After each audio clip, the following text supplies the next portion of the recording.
Всем привет! Вы на канале SuperKit. Задешево мне достался компьютер HP 6200 Pro SFF. Это брендовый компьютер готовой сборки фирмы HP, ориентированный на людей, которым чужд подбор и сборка комплектующих самому. Последние буквы в маркировке, а именно SFF, означают Small Form Factor, что и определяет размер компа. Только в отличие от компаний, которые собирают из существующих комплектующих, HP это делает из собственных разработок, по которым комплектующие делаются для фирмы HP. В моем случае комп находился непонятно в каких условиях, и мне нужно его как минимум отмыть, убрать пыль внутри, а там посмотрим что да как. Итак, как и сказал, комп это работа инженеров HP, в которой комплектующие нестандартные. Не все, конечно, например, проц, винт и азу здесь использовались стандартные, как говорится, из магазина. А вот корпус, системная плата, блок питания, система охлаждения, а также планировка внутри, все это дело рук HP. На крышке и корпусе какая-то липкая фигня, такое впечатление, что этот системник стоял в чем-то непонятном. Мне кажется, это мед, но пробовать я его не буду, так как есть ощущение, что он засахарился. Из-за того, что эта субстанция частично жидкая, она попала в труднодоступные места, а это сулит полным разбором компа и мытьем корпуса под проточной водой. Внутри всего два вентилятора, один на блоке питания, а второй на проце, который, как видно, установлен весьма оригинально, с помощью специальных кожухов, которые собираются в канал. Вентилятор с процессорного радиатора не внутри корпуса сдувает теплый воздух, а сразу тянет его из корпуса наружу.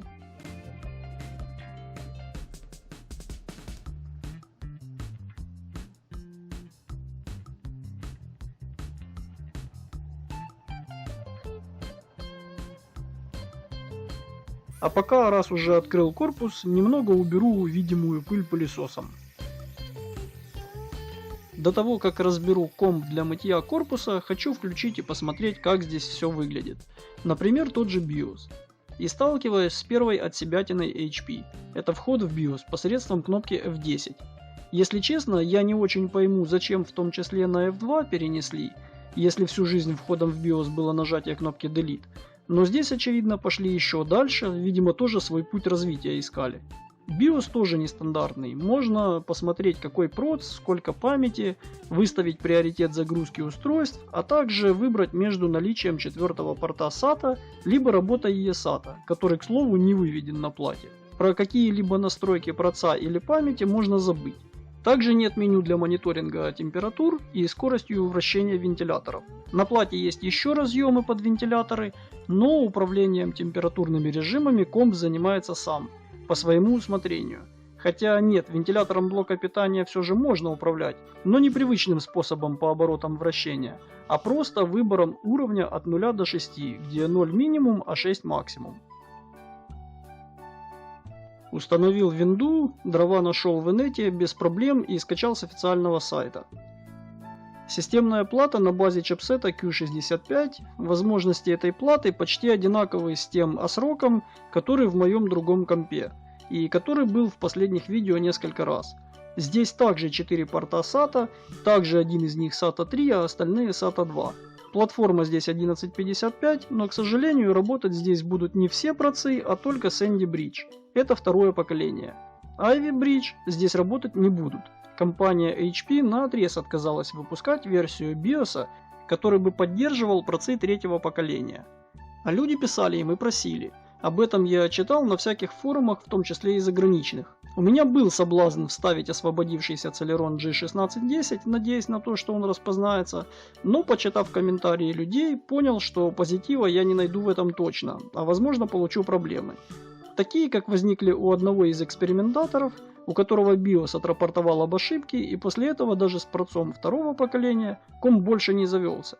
Конкретно здесь установлен проц Pentium G850, это проц с частотой 2,9 ГГц, двумя ядрами, кэшем третьего уровня 3 МБ и интегрированным видео HD 2000. А вот заявленное ограничение в 16 ГБ АЗУ я все же решил проверить, установив еще две планки по 8 ГБ. И по итогу получилось 20 ГБ. Благо здесь 4 слота под DDR3, можно расширить память. На каждое первое включение после изменения оперативки BIOS реагирует сообщением перед загрузкой винды, но после подтверждения все работает и определяется без проблем. Сами можете видеть. Так что в принципе сюда можно впихнуть и 32 гигабайта оперативной памяти, было бы желание и возможность. Но пока здесь будет, как и было, 4 гигабайта одной планкой.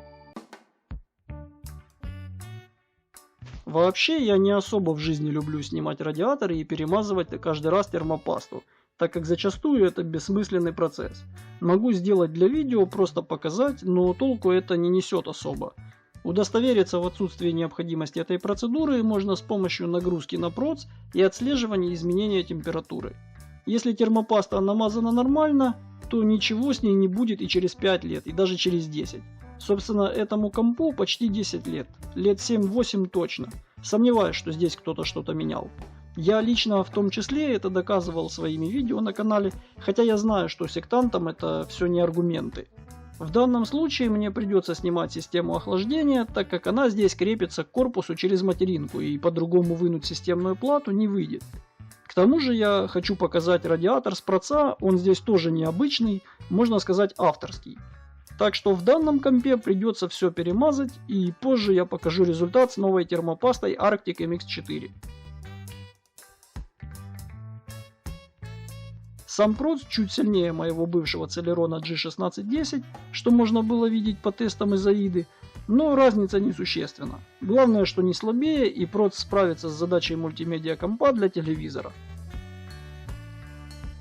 Как было видно, мост здесь не греется до невыдерживаемых температур, как было на другом компе, в котором я менял радиатор. Кстати, радиатор, на который менял в том видео, сюда подойдет без модификаций, я проверял. Так что при желании можно легко заменить.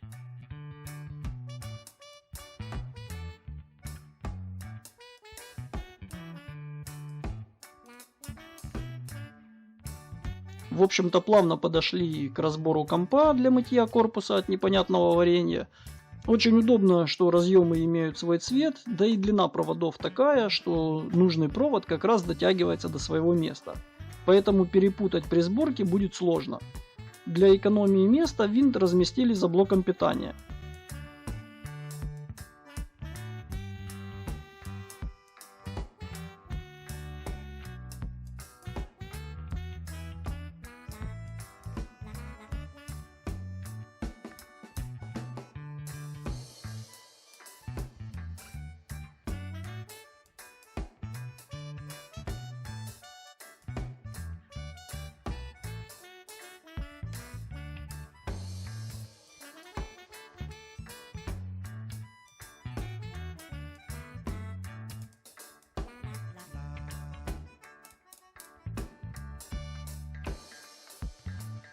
Радиатор к процу визуально здесь выглядит мощно. Сделан в виде башни, множество пластин, соединенных тепловой трубкой. Солидный вес, но такое ощущение, что пластины здесь не из алюминия, а стальные. Хотя, может, я ошибаюсь насчет материала.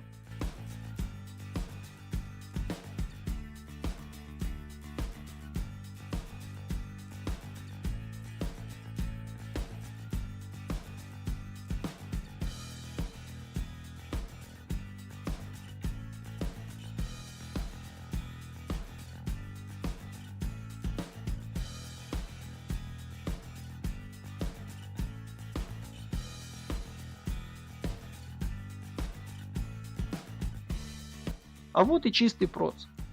Его производительность ровно 50% от моего i5-3475S с другого компа. Такая же частота, только ядер в 2 раза меньше.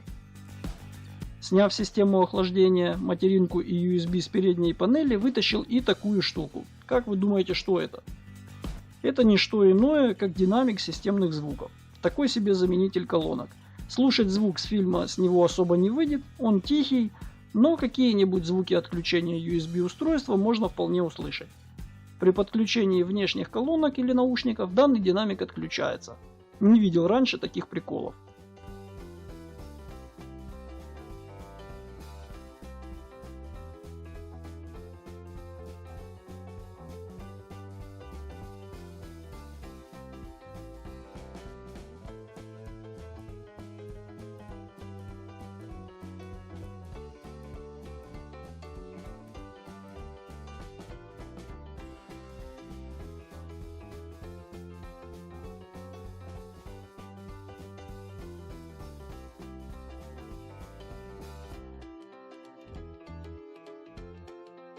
Если системная плата открыта для осмотра дефектов, то блок питания без вскрытия не виден внутри. А поскольку вытащить оттуда пыль и провести осмотр можно только разобрав блок питания, то мне придется это сделать, потому что пройти мимо данной процедуры я не могу. Невозможно не отметить конструктивный ход с вентилятором, охлаждающим блок питания. Это именно на его обороты вращения можно влиять в BIOS. Установлен он так, что половина его выдувает воздух непосредственно изнутри самого блока, а вторая половина из корпуса, в том числе создает тягу воздуха вдоль винчестера. В раскрытом состоянии видно, что масштабы запыления невелики, а вздутых кондеров нет. Это не может не радовать.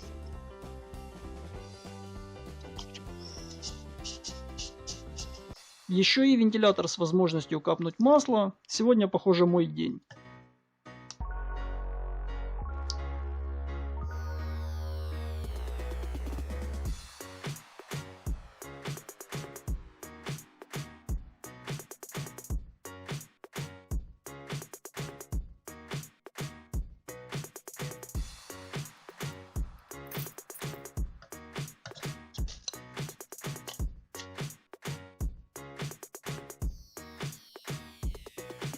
Корпус вымыт, можно приступать к сборке. Плата здесь по размеру вроде бы полноформатная. Есть несколько слотов расширения. PCI Express X16 ревизия 2.0, два слота PCI Express X1, есть даже обычный PCI. Но один из приколов данного компа, что если смотреть на плату вертикально, что в общем как обычно, то эти слоты развернуты не влево, как привычно на обычных материнках, а вниз.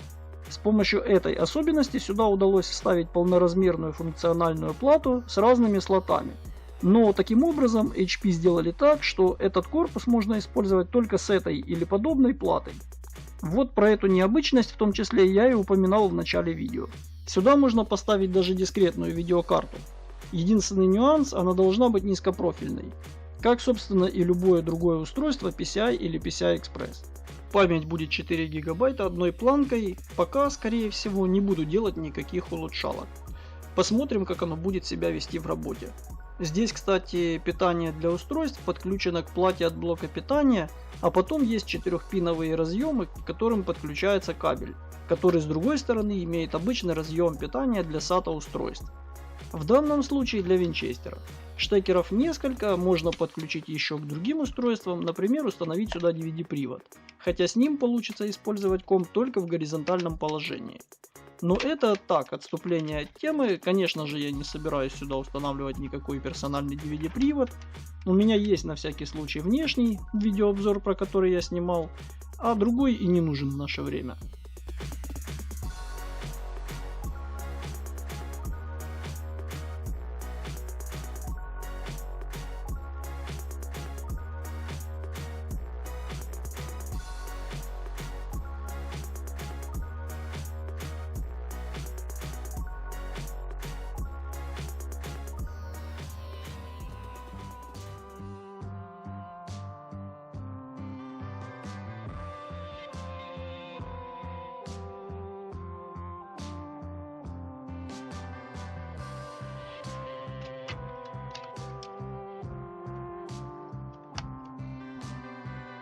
Тем не менее, хоть и не совсем понятно, какая здесь частота вращения у процессорного вентилятора, я решил установить в разрыв цепи резистор.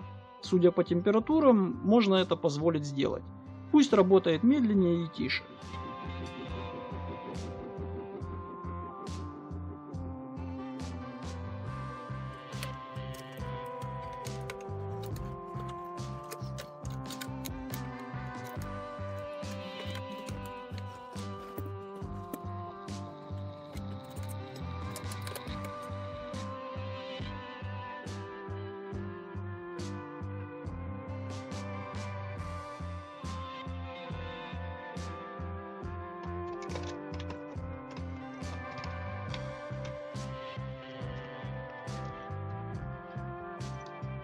Как было видно в уже сделанном тесте, здесь нет датчиков температуры на плате, поэтому увидеть температуру проца и моста в AIDE не удалось. Также не отображаются обороты вентилятора на процессоре, поэтому непонятно, зачем тут 4-пиновый вентилятор и как он реагирует на температуру. И на какую температуру реагирует. В AIDE видно только внутренние температуры проца под крышкой каждого из ядер и графического ядра. В принципе, по ним можно смело ориентироваться. Они достигают 40 с плюсом градусов, а внешняя температура, которая отображается с датчика на плате, которого здесь нет, обычно при полной нагрузке проца градусов на 10 ниже, чем внутренняя. Так что по такой логике здесь она ниже 40 градусов, что совсем немного. У проца ТДП 65 Вт, для такой величины здешний радиатор более чем подходит, что собственно и видно по температурам, которые отображаются. Ну что же, такой компик был в видео, со своими плюсами и минусами. Можно сказать, что со своими приколами. Миниатюрный, при этом полноформатная системная плата. Есть SATA 3 и 4 слота DDR3 памяти. Но процы поддерживаются лишь второго поколения Intel на сокете 1155. Со своеобразным биосом, но зато экономный в энергопотреблении. Без кнопки Reset, но зато с 10 портами USB и встроенным динамиком для вывода звуков. Вполне сгодится для поставленной перед ним задачи, но и есть куда улучшить. Все-таки даже среди поддерживаемых процов есть весьма солидные. Правда, и цена у них тоже немалая. Если честно, какой-нибудь на 4 ядра хотелось бы сюда поставить для уверенности. А то вот делал тест нагрузкой на проц, чтобы погреть его и посмотреть на температуру, так из общей нагрузки захват экрана составлял 70%. Таким образом, сама AIDA в тесте грузила лишь на 30%. Этого оказалось достаточно, но грань возможностей уже видна. Из разъемов, через которые можно подключить мой телек, только VGA и DisplayPort. По нему также передается звук, как и по HDMI, поэтому он мне и приглянулся. Если честно, то до этого момента мне не приходилось на практике сталкиваться с DisplayPort'ом. Благодаря этому компу я увидел его и наконец понял, зачем нужен этот DisplayPort. А нужен он для того, чтобы вставить в него переходник HDMI и дальше пользоваться привычным HDMI.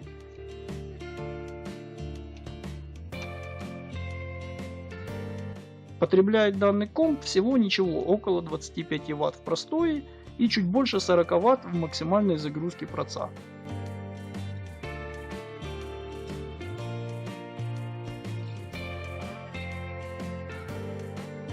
И да, пока монтировал видео, пользовался компом и решил добавить сюда SSD. Это будет тот самый китайский SSD на 240 ГБ, который я купил для всяких тестов и прочих потребностей.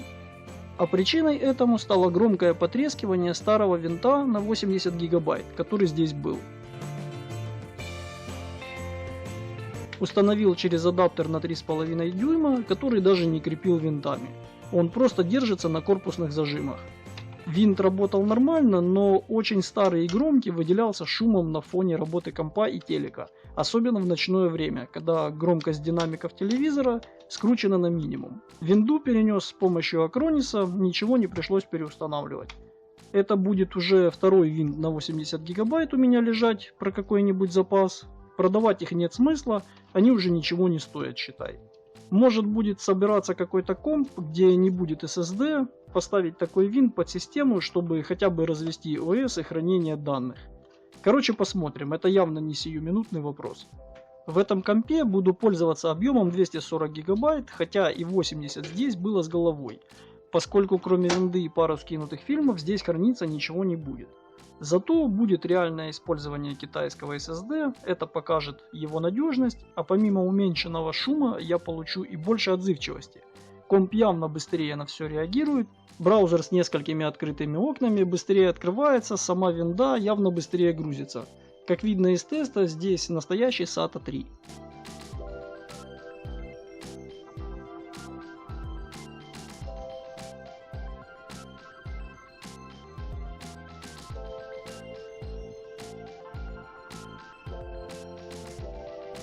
Ссылки на полезности в описании, оценивайте видео, подписывайтесь на канал. Обязательно будут еще видео о разных девайсах. Если есть вопросы, можете задавать их в комментариях, постараюсь ответить на них. Всем спасибо и до новых встреч!